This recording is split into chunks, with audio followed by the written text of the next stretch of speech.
안녕하세요. 저는 한국 국가대표로 활약 중인 테니스 선수 제시 윌슨입니다. 제가 왜 한국을 그토록 그리워하며 꼭 오겠다 다짐했는지 아세요? 한때 한국 무대에서 엄청난 활약을 받았지만 부상으로 인해 찬밥 신세로 쫓겨났거든요. 하지만 전 포기하지 않았어요. 무조건 다시 한국에 오고 싶었죠. 왜 이토록 한국에 미쳐 있는지 다사다난한 이야기 지금 바로 알려드릴게요. 저는 말씀드렸다시피 미국 테니스 선수죠. 아니, 테니스 선수였다고 말하는 게 맞을 것 같습니다. 뉴욕의 그 뜨거운 8월, US 오픈 1라운드에서 패배한 후 라커룸에 주저앉았을 때 제 인생은 완전히 멈춰버렸거든요. 차가운 콘크리트 바닥에 등을 기대고 앉아서 하늘을 올려다보았습니다. 복도에서 들려오는 환성과 박수 소리가 제게는 조롱처럼 들렸습니다. 다른 선수들은 승리의 기쁨을 만끽하고 있는데 저는 그저 혼자 절망에 빠져 있었습니다. 가디언지의 스포츠 기사가 제 눈에 들어왔습니다.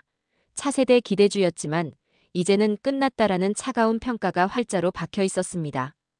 그 순간 제 가슴 속에서 무언가가 산산조각 나는 소리가 들렸습니다. 15년 동안 라켓을 잡고 살아온 제 인생이 한순간에 무너져 내렸습니다. 패배의 쓴맛은 단순히 경기에서 진 것 이상의 의미를 지니고 있었습니다. 어릴 때부터 품어왔던 모든 꿈들이 무너지는 순간이었죠. 프로 선수로서 정상에 오르겠다는 야망, 그랜드슬램 우승이라는 목표, 그 모든 것이 허무하게 사라져버렸습니다. 그해 여름 할머니가 돌아가셨습니다. 유품을 정리하던 중 낡은 상자 하나가 제 손에 들어왔습니다. 제 시선을 사로잡은 것은 한복을 입은 젊은 여성의 사진이었습니다. 사진 속 여성은 제가 알던 할머니의 모습과는 달랐습니다.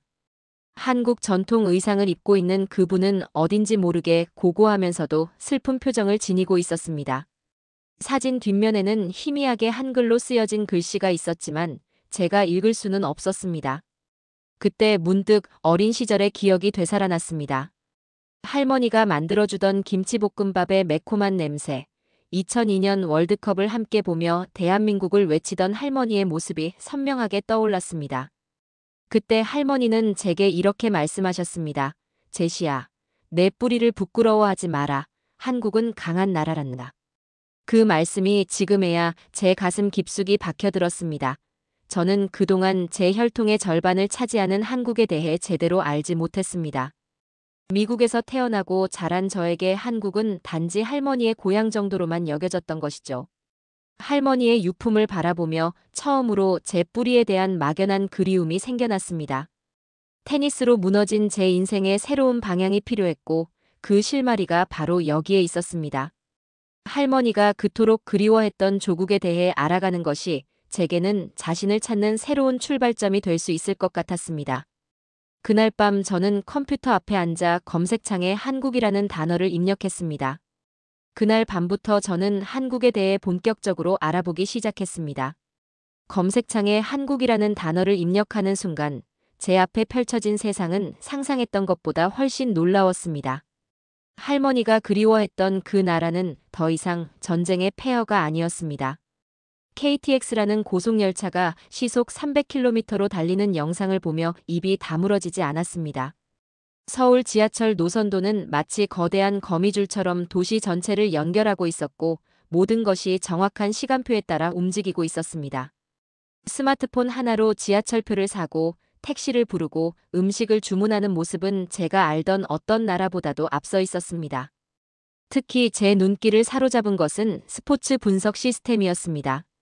한국의 테니스 선수들이 경기 중 실시간으로 데이터를 분석하고 인공지능이 상대방의 패턴을 파악해 전술을 제안하는 모습을 보며 놀랬습니다.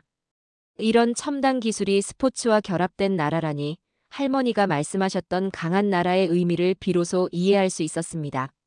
한국어 학습 앱을 다운받아 독학을 시작했습니다. 처음 배운 단어는 안녕하세요였습니다. 발음이 생각보다 어려웠지만 할머니 사진을 보며 반복해서 연습했습니다. 감사합니다. 화이팅이라는 말을 익히면서 묘한 친근감이 들었습니다. 마치 제 안에 잠들어 있던 무언가가 깨어나는 기분이었습니다.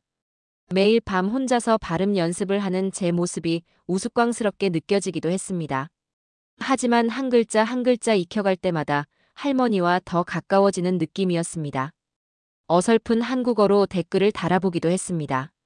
한국 테니스 선수들의 경기 영상에 멋있습니다라고 썼는데 오타투성이었지만 한국 팬들이 따뜻하게 반응해 주었습니다.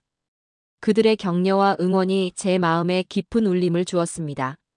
어느 날 용기를 내어 제 소셜미디어에 글을 올렸습니다. 저는 지금 한국을 배우고 있습니다. 할머니의 나라를 알아가는 중입니다.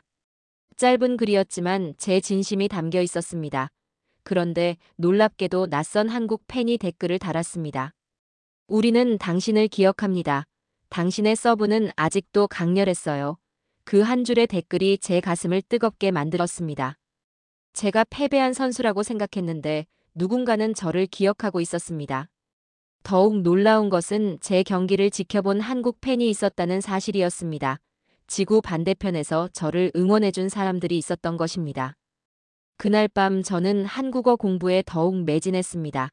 단순한 언어 학습이 아니라 제 뿌리를 찾아가는 여행이었습니다. 할머니가 그토록 그리워했던 조국의 언어를 배우는 것은 제게 새로운 정체성을 발견하는 과정이었습니다. 그리고 언젠가는 직접 그 땅을 밟아보고 싶다는 간절한 마음이 생겨났습니다. 그토록 꿈꿔왔던 순간이 마침내 찾아왔습니다. 춘천 챌린저 대회의 초청 선수로 한국 땅을 밟게 된 것입니다. 인천공항에 내리는 순간 제 가슴은 할머니를 처음 만나는 손자처럼 설레고 있었습니다. 이곳이 바로 할머니가 그토록 그리워했던 조국이구나 하는 깊은 감동이 밀려왔습니다. 공항의 자동 입출국 시스템을 지나면서 저는 입이 다물어지지 않았습니다. 여권을 기계에 올려놓자 몇 초 만에 모든 절차가 완료되었습니다. 공항철도 역시 마찬가지였습니다. 정확히 예정된 시간에 열차가 도착했고 깨끗하고 조용한 객실에서 창밖으로 펼쳐지는 서울의 모습을 바라보며 이 모든 것이 현실인지 의심스러웠습니다. 이게 정말 현실이야? 저는 스스로에게 물었습니다. 미국에서도 이 정도의 효율성과 질서를 경험하기는 쉽지 않았거든요. 한국이라는 나라가 얼마나 체계적이고 앞선 시스템을 갖추고 있는지 몸소 체험하는 순간이었습니다. 대회 첫날 작은 규모의 경기장이었지만 그곳에서 제가 본 것은 평생 잊을 수 없는 광경이었습니다. 관중석에 제시 화이팅! 이라고 쓰여진 플래카드가 걸려 있었던 것입니다. 한글로 쓰여진 제 이름을 보는 순간 제 심장은 격렬하게 뛰기 시작했습니다. 낯선 타국에서 누군가 저를 환영해주고 있다는 사실이 믿기지 않았습니다. 미국에서도 이런 응원을 받아본 적이 없었는데 처음 온 한국에서 이런 따뜻한 환대를 받는다니요. 그 순간 제 눈가에 뜨거운 것이 맺혔습니다. 이것이 바로 할머니가 말씀하신 한국인의 정이었구나 싶었습니다. 경기가 끝난 후에도 몇몇 관중들이 다가와 격려의 말을 건넸습니다. 서툰 영어로 굿게임이라고 말하는 그들의 진심 어린 표정이 제 마음을 뜨겁게 만들었습니다. 단순한 예의가 아니라 진정한 마음에서 우러나오는 응원이었습니다. 경기 후 혼자서 명동 거리를 걸었습니다. 네온사인이 만들어내는 화려한 빛 속에서도 어딘지 모르게 친숙한 느낌이 들었습니다. 마치 오랫동안 잃어버렸던 고향에 돌아온 것 같은 묘한 기분이었습니다. 그러다 우연히 발견한 작은 갈비찜 맛집에 들어갔습니다. 첫 숟가락을 떠서 입에 넣는 순간 저는 시간이 멈춘 듯한 경험을 했습니다. 이 맛, 이 향기는 분명히 할머니가 만들어주던 그 맛이었습니다. 어릴 때 할머니 집에서 맛보았던 바로 그 깊고 진한 맛이었습니다. 이 맛, 이 향, 할머니가 그리워했던 나라가 바로 여기였구나. 저는 혼자 중얼거리며 눈물을 흘렸습니다. 음식 하나가 이토록 강렬한 감정을 불러일으킬 수 있다는 것이 놀라웠습니다. 그날 밤 호텔방에서 저는 할머니 사진을 꺼내 들었습니다. 할머니, 제가 왔어요. 할머니가 그리워했던 이곳에 제가 와 있어요. 사진 속 할머니는 여전히 그 고요한 미소를 지으며 저를 바라보고 계셨습니다. 운명이라는 것은 참으로 잔혹합니다. 한국에서 느꼈던 따뜻함과 소속감이 제 마음에 새로운 희망을 불어넣어 주었을 때 현실은 다시 한번 저를 시험에 들게 했습니다.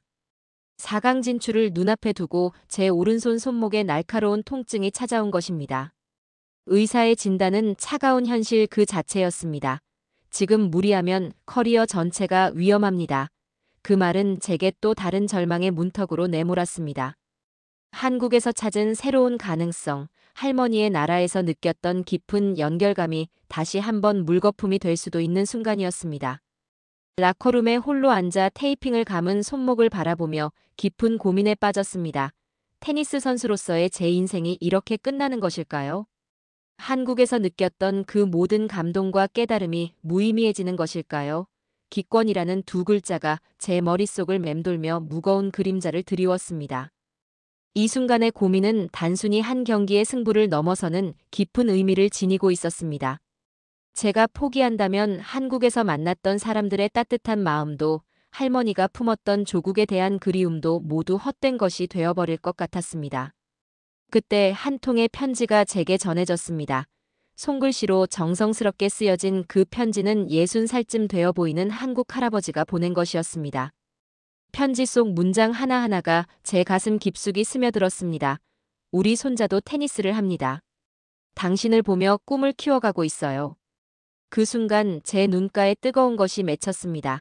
제가 포기한다면 저를 바라보는 그 어린 아이의 꿈도 함께 꺾이는 것은 아닐까요? 문화와 언어를 넘어서는 인간적 연결, 꿈을 향한 공통된 열망이 그 편지 속에 고스란히 담겨 있었습니다. 이것이 바로 스포츠가 지닌 진정한 힘이었습니다. 국경을 넘어 세대를 넘어 사람들의 마음을 하나로 만드는 보편적 언어였던 것입니다. 저는 마음을 다잡았습니다. 통증을 안고서라도 경기에 나서기로 결심했습니다. 결과가 어떻든 저를 믿고 응원해주는 분들 앞에서 최선을 다하는 것이 제가 할 수 있는 최소한의 예의였습니다. 할머니가 보여주셨던 강인함을 이어받아 끝까지 싸우겠다고 다짐했습니다. 경기는 예상대로 힘겨웠습니다. 손목의 통증 때문에 제 서브는 예전만큼 강력하지 못했고 포핸드 스트로크도 정확성을 잃었습니다. 매 포인트마다 고통이 찾아왔지만 저는 포기하지 않았습니다. 관중석의 따뜻한 응원이 제게 힘을 주었습니다. 결국 저는 패배했습니다. 하지만 경기가 끝났을 때 관중석에서 일어난 기립박수가 제 가슴을 울렸습니다. 승부의 결과를 넘어서 인간의 의지와 노력에 대한 존경, 그것이 바로 한국 사람들이 저에게 보내준 진정한 응원이었습니다. 늦었지만 나를 받아준 이들 앞에서 최선을 다했어. 저는 스스로에게 말했습니다. 미국으로 돌아온 후의 나날들은 고요한 치유의 시간이었습니다. 하지만 그 고요함 속에서도 제 마음은 여전히 한국에 머물러 있었습니다. 재활 치료에 몰두하면서도 매일 밤 한국 리그 경기 영상을 돌려보는 것이 제 일과가 되었습니다. 선수들의 움직임 하나하나를 분석하며 그들의 전술적 접근을 연구하는 것은 단순한 학습을 넘어 일종의 문화적 순례였습니다. 화면 속에서 펼쳐지는 한국 선수들의 경기는 제게 새로운 테니스 철학을 보여주었습니다.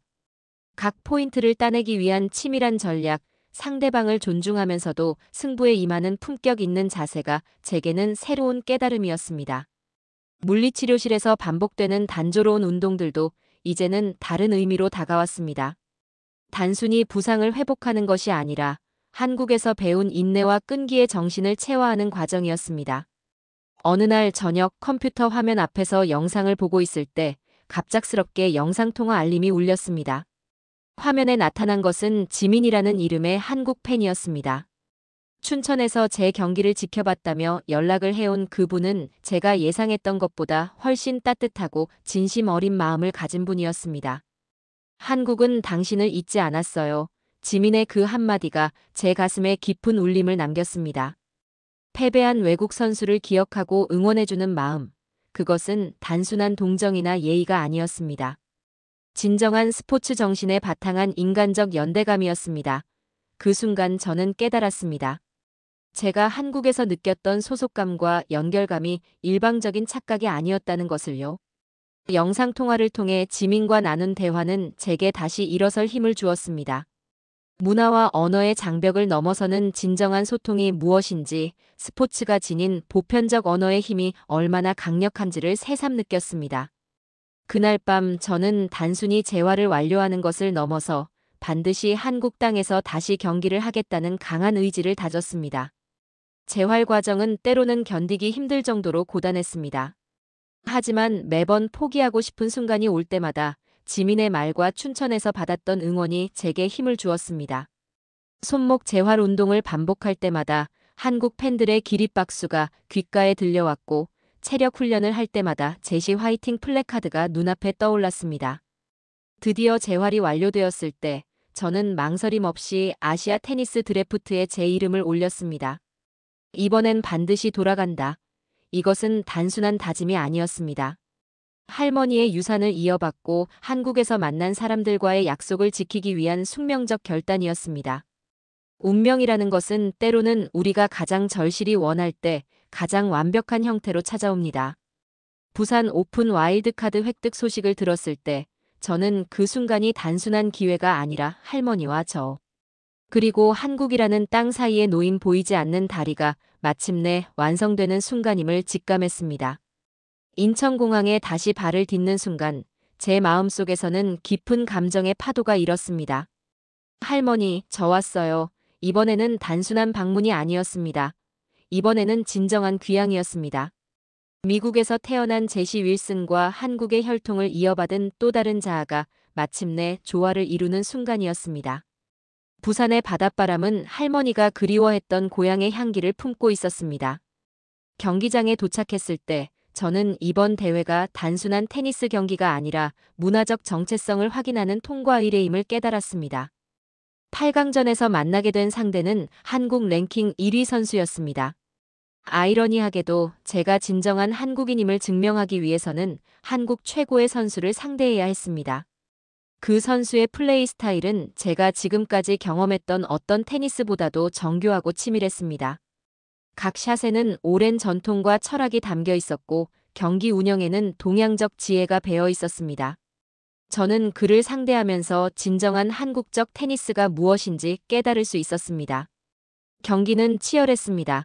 코트 위에서 펼쳐진 것은 단순한 스포츠 경쟁을 넘어서는 문화적 대화였습니다.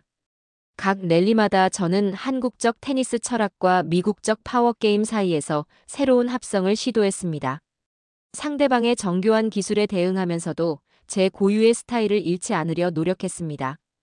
경기는 아쉽게 패배로 끝났습니다.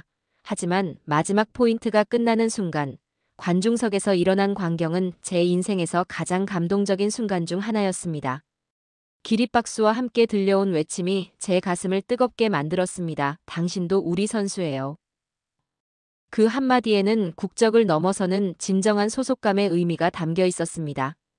혈통이나 출생지가 아닌 마음과 정신으로 연결되는 진정한 공동체 의식이었습니다. 한국 사람들이 저를 받아들이는 방식은 배타적 민족주의가 아닌 포용적 인본주의에 바탕한 것이었습니다. 카메라 플래시가 터지고 기자들의 질문이 쏟아졌지만 저는 평온했습니다. 이것은 단순한 국적 변경 선언이 아니었습니다. 한 개인이 자신의 문화적 정체성을 재정의하고 할머니의 유산을 완전히 받아들이며 새로운 소속감을 찾아가는 여정의 정점이었습니다. 그 순간 저는 확신했습니다. 이제 저는 더 이상 어디에도 속하지 못하는 이방인이 아니라 스스로 선택한 조국을 가진 완전한 존재가 되었다는 것을요. 귀화 절차를 시작하는 것은 단순한 서류 작업이 아니었습니다. 그것은 제 인생의 새로운 장을 여는 의식과도 같았습니다. 출입국 관리사무소에 처음 발걸음을 옮겼을 때 제 마음은 긴장과 설렘으로 가득했습니다. 서류를 작성하는 동안 제 손은 떨렸습니다. 귀화 동기란에 펜을 대고 한참을 망설였습니다. 어떻게 하면 제 마음속 깊은 열망을 글로 표현할 수 있을까요? 결국 저는 이렇게 썼습니다. 조부모의 유산을 이어받아 진정한 한국인으로 살고 싶습니다. 그 한 줄에 제 모든 진심이 담겨 있었습니다. 각종 서류를 준비하는 과정에서 저는 제 가족사를 다시 한번 되돌아보며 저와 한국을 잇는 보이지 않는 실들이 가시화되었습니다. 면접 당일 저는 서툰 한국어로 면접관에게 인사했습니다. 안녕하세요. 열심히 하겠습니다. 발음이 어색했지만 제 진정성은 충분히 전달되었던 것 같습니다. 면접관의 따뜻한 미소가 제 긴장을 풀어주었습니다. 한국사에 대한 질문, 한국 문화에 대한 이해도를 묻는 질문들이 이어졌지만 저는 자신 있게 대답할 수 있었습니다. 왜 한국인이 되고 싶으신가요? 라는 마지막 질문에 저는 잠시 침묵했습니다. 그리고 할머니 사진을 꺼내 보여드리며 말했습니다. 이분이 제게 남겨주신 가장 소중한 유산은 한국에 대한 사랑입니다. 저는 그 사랑을 완전히 받아들이고 싶습니다. 귀화 과정이 진행되는 동안 한국 팬들의 응원은 더욱 뜨거워졌습니다. 어느 날 경기장 앞에서 지민을 비롯한 여러 팬들이 도시락과 편지를 들고 저를 기다리고 있었습니다. 손수 만든 김밥과 따뜻한 국물이 담긴 도시락을 받아들며 저는 눈시울이 뜨거워졌습니다. 우리 제시, 진짜 한국인 됐어요. 지민의 밝은 목소리에 제 가슴이 벅차올랐습니다. 이들에게 저는 더 이상 외국인 선수가 아니었습니다. 가족이었고 동료였고 같은 꿈을 꾸는 동반자였습니다. 한국어로 우리라는 표현이 이토록 따뜻할 수 있다는 것을 그제야 온전히 이해했습니다. 편지들을 하나하나 읽어보니 전국 각지에서 응원의 메시지가 도착해 있었습니다. 부산의 할머니, 대구의 중학생, 제주도의 테니스 동호회까지 저를 모르는 사람들이 진심 어린 격려를 보내주었습니다. 대한테니스협회에서도 긍정적인 신호가 왔습니다. 이중 국적에 대해 검토 중입니다. 국가대표 가능성도 있습니다. 협회 관계자의 말을 들으며 저는 꿈이 현실이 되어가는 과정을 실감했습니다. 미국에서 태어난 제가 한국 국가대표가 될 수 있다는 것. 그것은 단순한 개인적 성취를 넘어서는 의미였습니다. 운명의 순간은 때로는 가장 조용한 사무실에서 찾아옵니다. 귀화 최종 승인 통지서를 받아들었을 때 저는 그 종이 한 장이 단순한 문서가 아니라 새로운 존재로의 탄생 증명서라는 것을 깨달았습니다. 그 순간부터 저는 더 이상 제시 윌슨이 아니었습니다.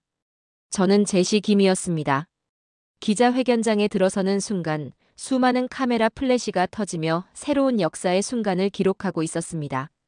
단상에 서서 마이크 앞에 섰을 때 제 마음은 고요하면서도 벅찬 감정으로 가득했습니다.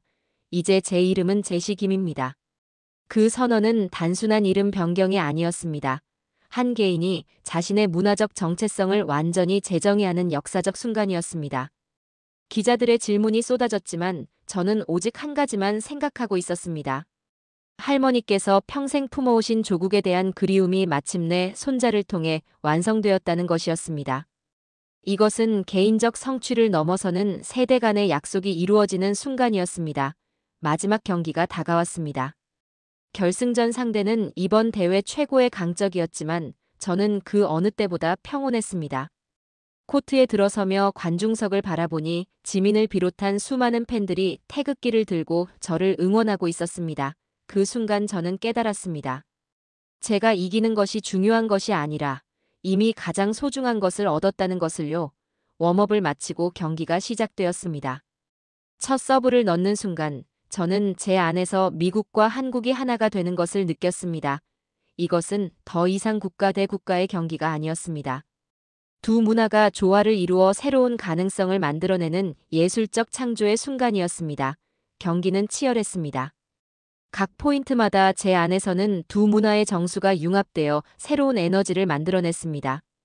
미국적 파워와 한국적 정교함이 하나가 되어 코트 위에서 아름다운 조화를 이루었습니다. 마지막 포인트를 따낸 순간 저는 라켓을 하늘로 치켜들며 무릎을 꿇었습니다. 태극기를 펼치며 흘린 눈물은 단순한 승리의 기쁨이 아니었습니다. 그것은 할머니의 한과 그리움이 마침내 치유되는 순간이었고 한 개인이 진정한 자아를 찾아가는 여정의 완성이었습니다. 할머니, 저 해냈어요. 하늘을 바라보며 속삭인 그 말에는 세 세대에 걸친 사랑과 희망이 담겨 있었습니다. 얼마 후 한국 국가대표 최종 명단 발표가 있었습니다. 제 이름이 호명되었을 때 저는 더 이상 이방인이 아니라는 확신이 들었습니다. 카메라 앞에서 밝게 웃으며 말했습니다. 이곳이 제 고향이에요. 그 선언은 지리적 개념을 넘어서는 영혼의 귀향을 의미했습니다. 오늘 우리는 한 미국 테니스 선수가 한국의 따뜻한 응원과 할머니의 유산을 따라 스스로 한국인이 되기를 선택한 여정을 함께했습니다. 귀화를 선택한 이유는 결코 국적이 아니었습니다. 그것은 뿌리를 잇지 않는 용기였고 타인의 응원에 응답하고자 하는 책임이었으며 끝내 이곳이 제 고향입니다라고 말할 수 있는 감동의 귀결이었습니다. 오늘도 끝까지 함께해 주셔서 감사합니다. 재미있게 보셨다면 구독과 좋아요로 응원해 주세요.